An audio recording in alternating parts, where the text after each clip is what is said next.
Welcome to Newsworthy Stories with Jacqueline Jimenez. There are so many upcoming events heading our way, from the Unmasked Gala to the OIC Middle Class Summit to building your business through story and a look at what my workshop looks like. We're going to get to that in just a moment, but first, let's look at the Unmasked Gala and why they're focusing on first responders. Without question, we recognize the strenuous work of the lives of first responders, long hours, insurmountable demands, and yes, anxiety. Some would say it's all part of the job, but are our most treasured servants equipped to cope? It's the focus of this year's Unmasked Gala presented by the Healing Arts Institute. Its founder, Dr. Thelma Tenney, highlighted the need for mental health among law enforcement last year. This year, she's looking at first responders as a whole. A lot of times we think that mental health is not important. I work with cardiologists all the time who refer hundreds of clients to me because they come into the cardiologist or the ER because they think they're having a heart attack, when in actuality it's anxiety. So they rule out everything else and everything is okay, and then there's the anxiety that's there. So I just wanted to say that is an example of how mental health affects everything. You're thinking and talking about your brain. So if your brain goes, everything else goes with it. You can expect to hear from riveting speakers from the industry, and it's not just first responders that will benefit from the conversation, but anyone in the service industry, and in South Florida's tourism state, that includes quite a few people. Healing Arts Institute offers no-cost mental health services and is used as a resource by the Broward County Sheriff's Office for those in need. Join us for the Unmasked Gala, September 21st. You can register today at healingartssfl.org. Now, my recommendation for the Unmasked Gala is to make it a weekend, right? You're going to be there at the Conrad Hotel right there on Fort Lauderdale Beach. Why not stay the night, have dinner, dancing, and just enjoy yourself. Take a mental health break. I mean, that's in part what the Unmasked Gala is all about. It's not only about being informed and learning, but it's about an opportunity to let your hair down, get loose on the dance floor, have fun, and a chance to meet mental health therapists in person. Take that fear, take that stigma out of the way. So go to healingartssfl.org for more information on that.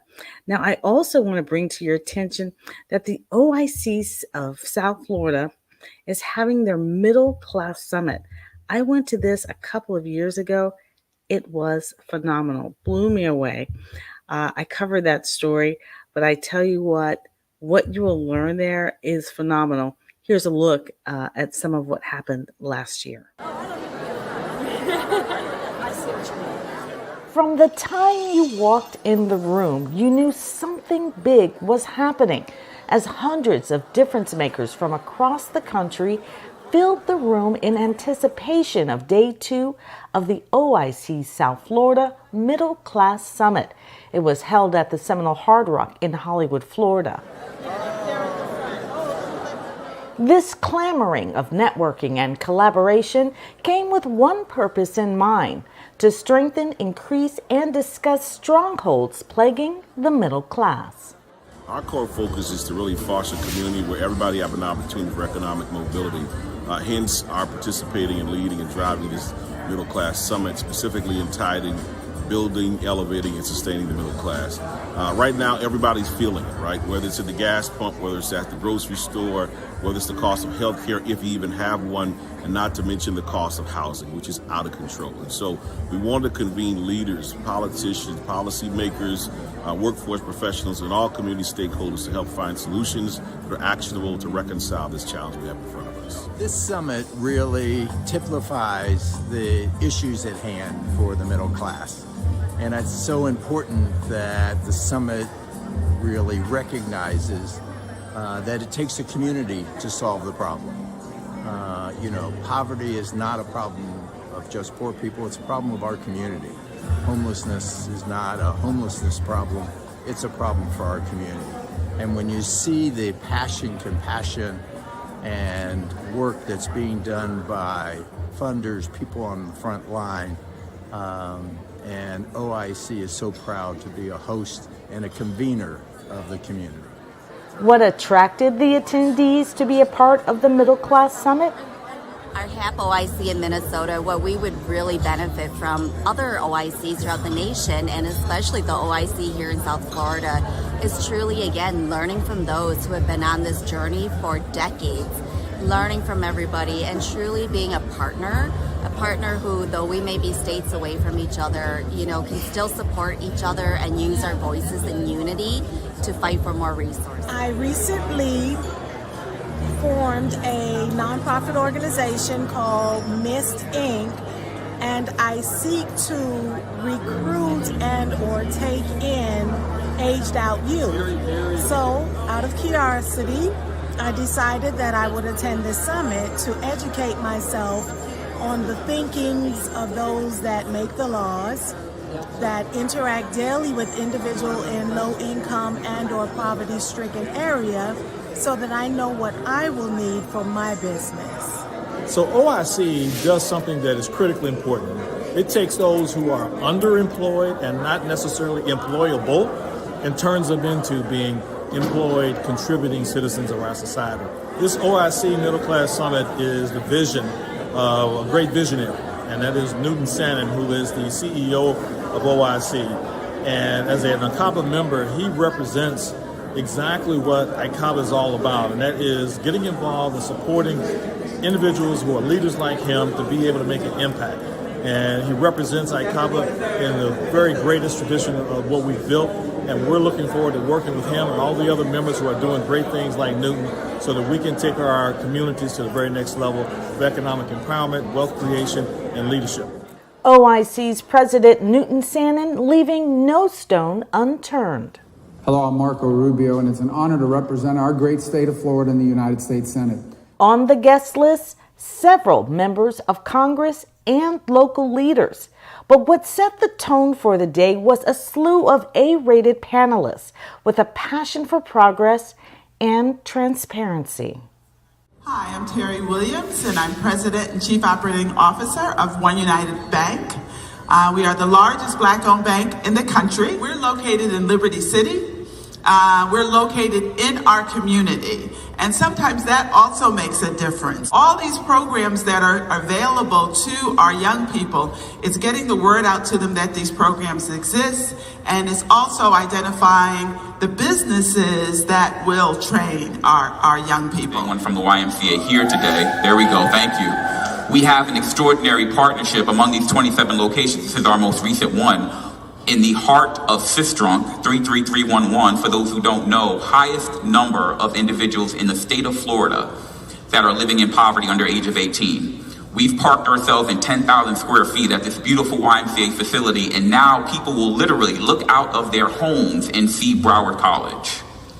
They can walk down the street and take a class without ever having to get on a bus, without ever not having the technology, all these things. So what does it look like to address that 87% failure rate as a nation when it comes to helping those who need it most get to where they need to be? It's the collaboration that allowed us to do that. I established a program called Construction Trades in partnership with Lennar and the Dolphins Foundation.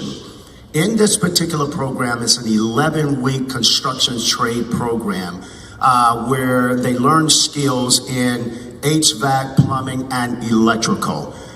They come out, they are OSHA certified.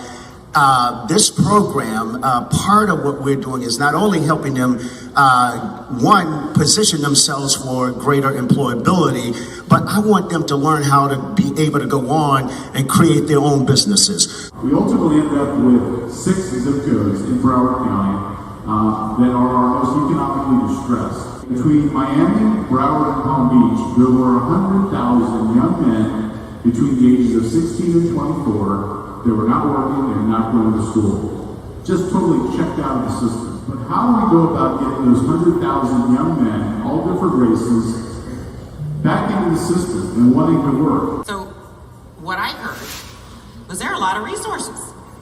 What I don't think I'm hearing, except now you just mentioned that you have a coordinated effort. And I think that's kind of really where some of our energy needs to go. How can we know who's doing what, and how can I intersect with you, right? Now you've told me, I've heard, and how can I intersect with you and you? I already know how we can intersect. So, but how do we intersect, and who's missing from the equation? So while you were thinking or talking, I was thinking, 100,000 fellows, where might they be? Like, where do people collect themselves with regularity? One, I know, is work, right? Two, school. I mean, people go to these two places regularly, and they go to houses of worship regularly.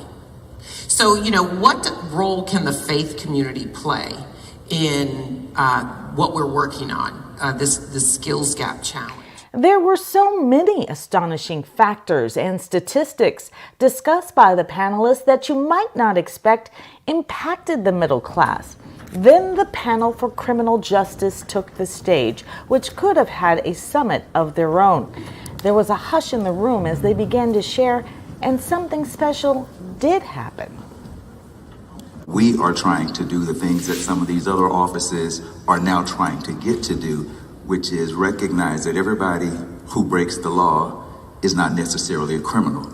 And if somebody's got an underlying mental health problem, drug problem, or some other type of issue, let's deal with that issue to keep them from coming back into the system. One of the primary indicators that a kid was going to end up engaged in criminal behavior, absenteeism from school. You know what the legislature did in its infinite wisdom? They did away with the budget and told us we could not do those programs, and then told us if we used our own funding that we got from them to do those programs, they would cut our budget. Is that even the word, when you use the word criminal, or when you use the word felon, right?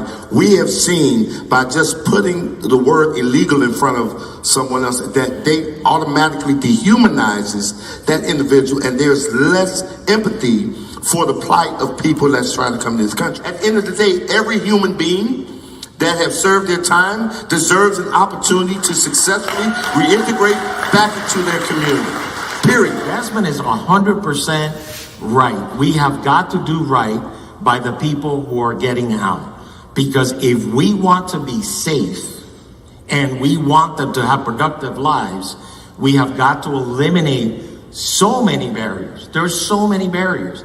I can't hire enough people in my office, and yet if I'm going to have them on a job where they're looking at criminal justice system data, they can't have a prior criminal history.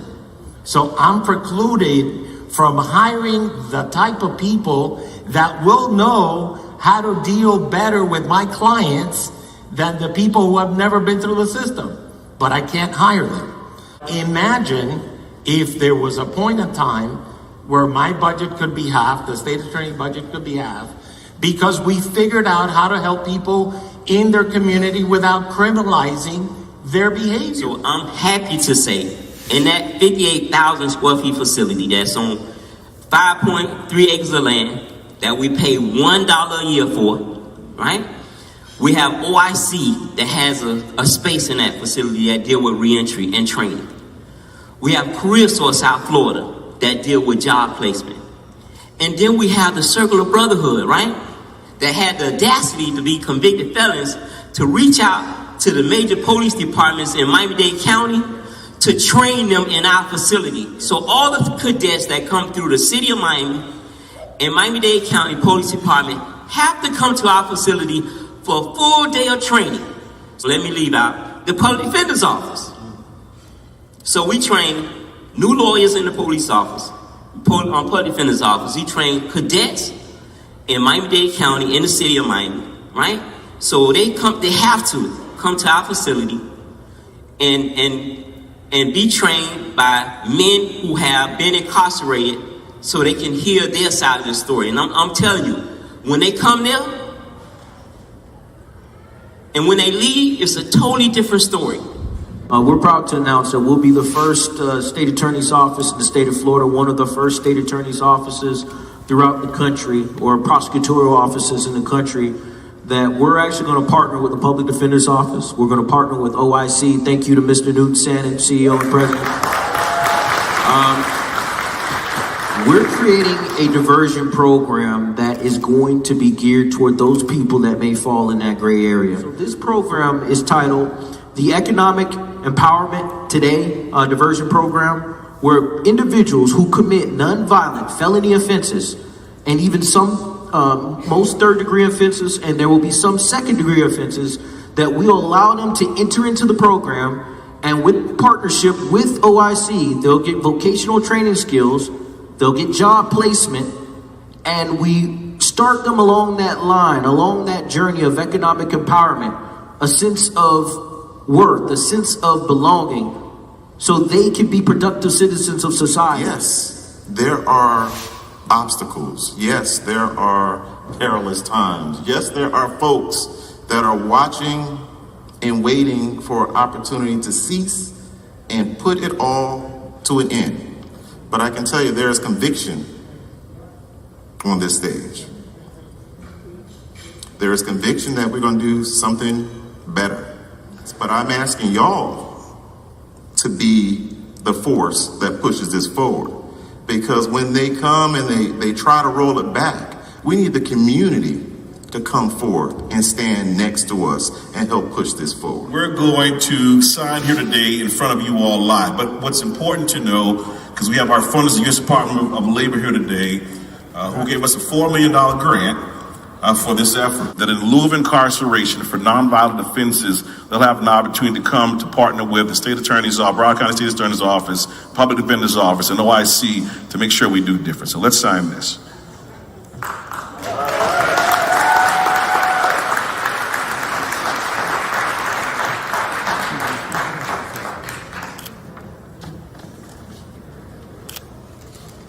So y'all can see. After that excitement, it was time to fuel up. A lavish meal was spread out in the ballroom and even inside the hallway. There was more than food to digest. It was only halftime, and the OIC would not disappoint. Having immediate exposure while you're young, and most of us also know if you didn't have a parent or grandparent or immediate relative that was an entrepreneur, we're told K through 12 that it was actually about college. Right. I'm actually from Michigan. You were told K through 12, and my colleague would tell you the same.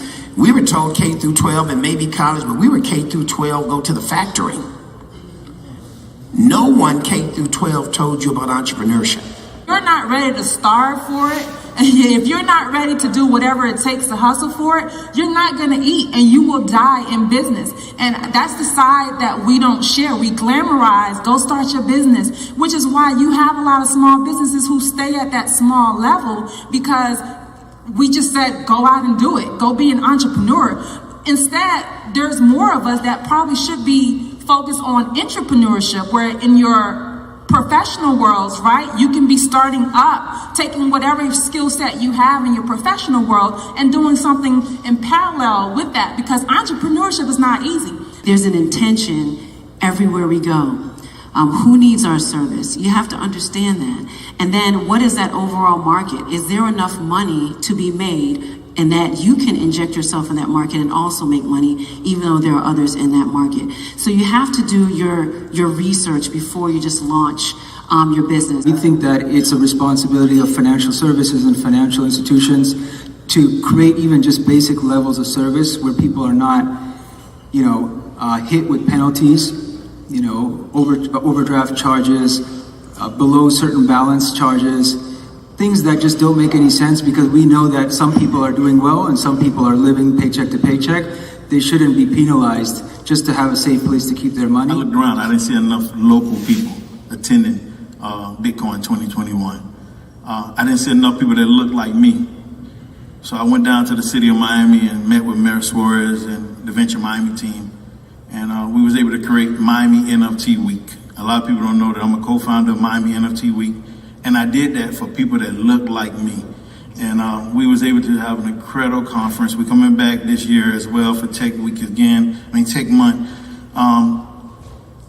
To have thousands of people there was great. But to look and see a gentleman from Russia sitting next to a guy with gold teeth and gold chains on his neck, that's what made me feel good. And from that, we now have partnered with Florida Memorial, and we have an Innovation Tech Lab that's opening September 1st. Next year, you'll lead it. You'll be sitting here, and because it's got to come from the community. It can't come from outside. We've had enough attempts at outside, and it just doesn't work. If I'm gonna lead it next year, we gotta have results, people. I mean, everybody. We're gonna do it. We ain't just talking about it. They call me Say Do. If we say something, we gonna do it. All right. Yeah. So we need results. All right. Okay, Say Do. We're in. For more information on OIC South Florida, go to www.oicsfl.org.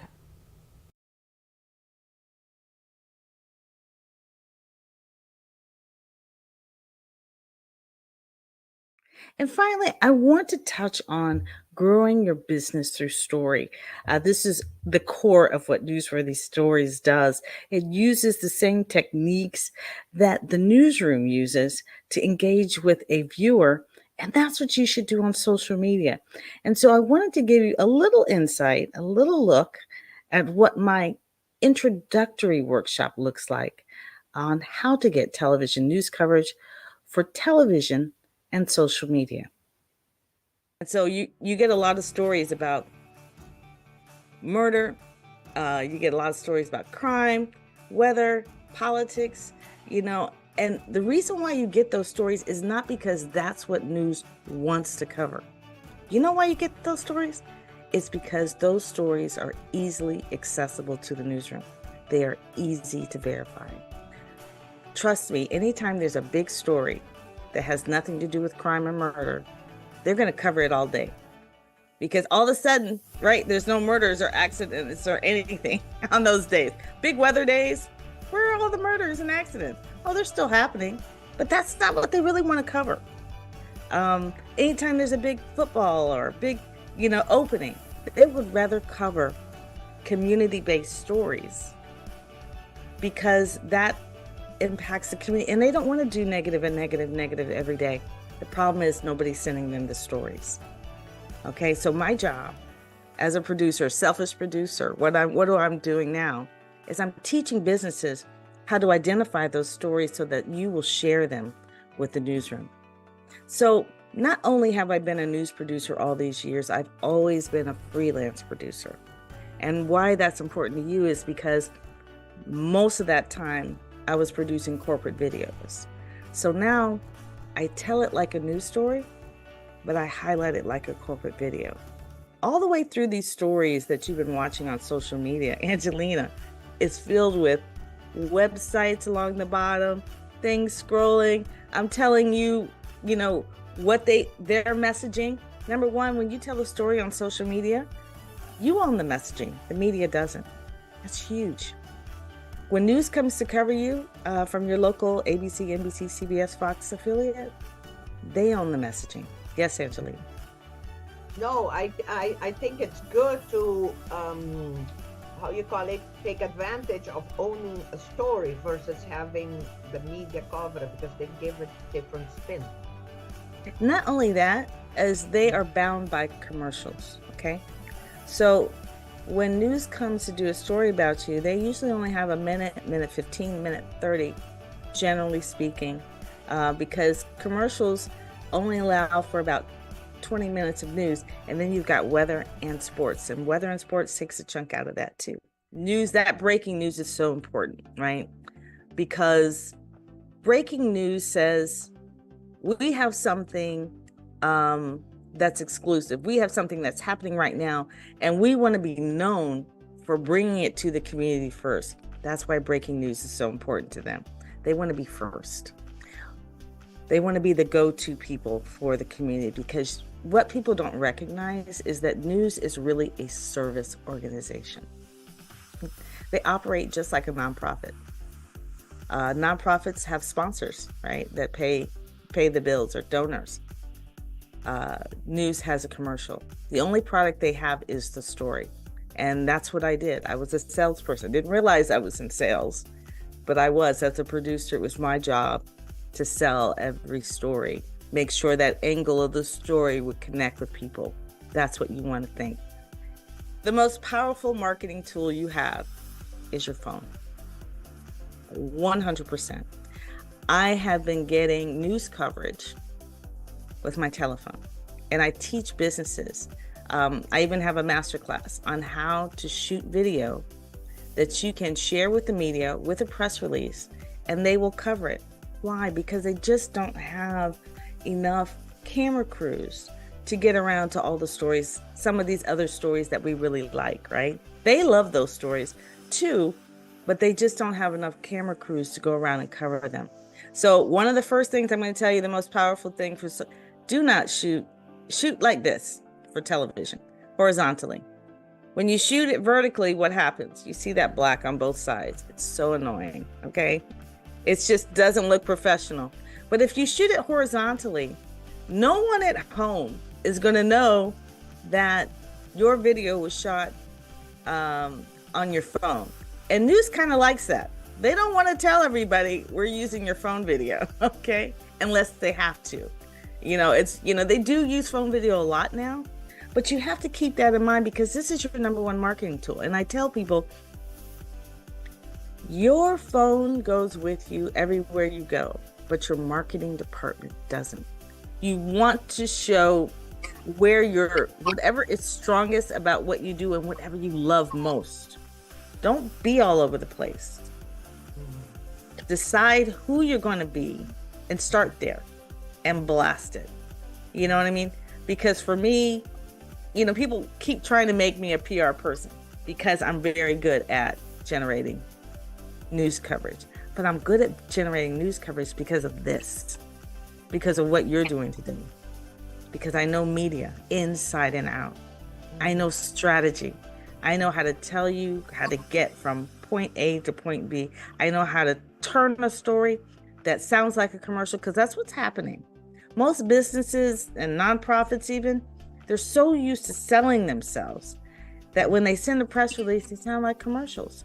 Well, that's a conflict of interest for news. So you have to change the point of view. And that's what I do. Identifying those news stories and changing that storyline just a little bit. It's usually just a little. Because sometimes I'll tell people, I said, if you're a business that has helped a client, let that client send the press release. Let the client say, this business, this coaching business saved my life. Okay? Totally different story. People now relate. It doesn't sound like a commercial. Now, if you say, I helped all these people, this is a commercial. But if the client says it, totally different. I actually do marketing myself. I don't do for myself what I do for other people. And it's like the painter whose house needs to be painted. Just serving and helping other people takes a precedent over my own branding, my own. I do branding as well. I love to promote people and to bring out the best in them. So I do see your services as very instrumental. I mean, essential. I would even use the word essential for businesses. And I believe that you're knowledgeable, and I believe that you're passionate, which is very important for me. I don't work with people who are just in this for selfish reasons. I like to work with people who, when they talk about what they do, their face is gleaming, they're smiling, That's the type of people that I like to be around. So yes, I did enjoy your presentation, and thank you for your time. Yeah. No, the same for me. What I like more is, of course, that it's simple, the way you explain it.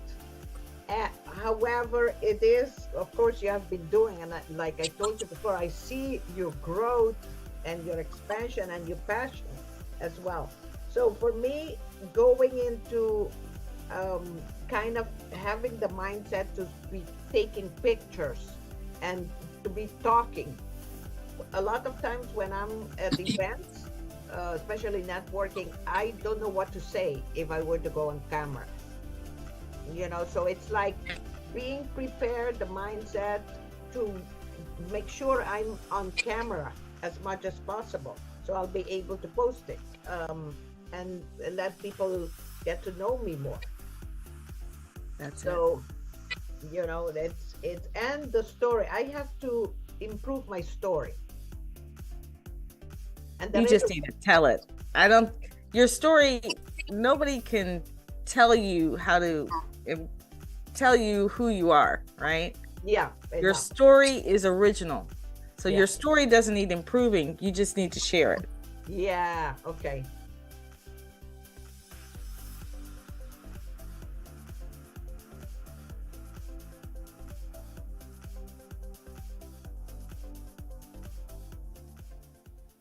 Now you can go to my website at Newsworthy Story. That's NEWSTORY.com. And you can click on upcoming workshops and it will take you to Eventbrite. And there you will find all of my workshops and masterclasses. And you don't have to take them in the order that I have arranged them. They're born out of my book, How to Get Television News Coverage. It's easier than you might think, but you don't have to take it in that order because some people already know what elements you need to put in the story. Other people need to know how to write a press release. Others need to understand that they can use their phones, right, to generate news coverage and for television and social media.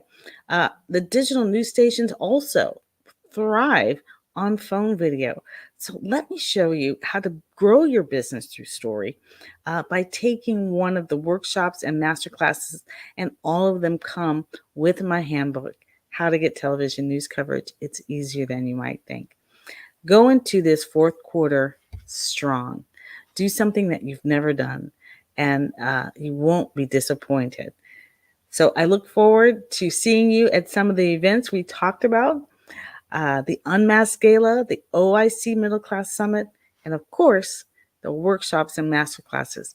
Grow your business through story.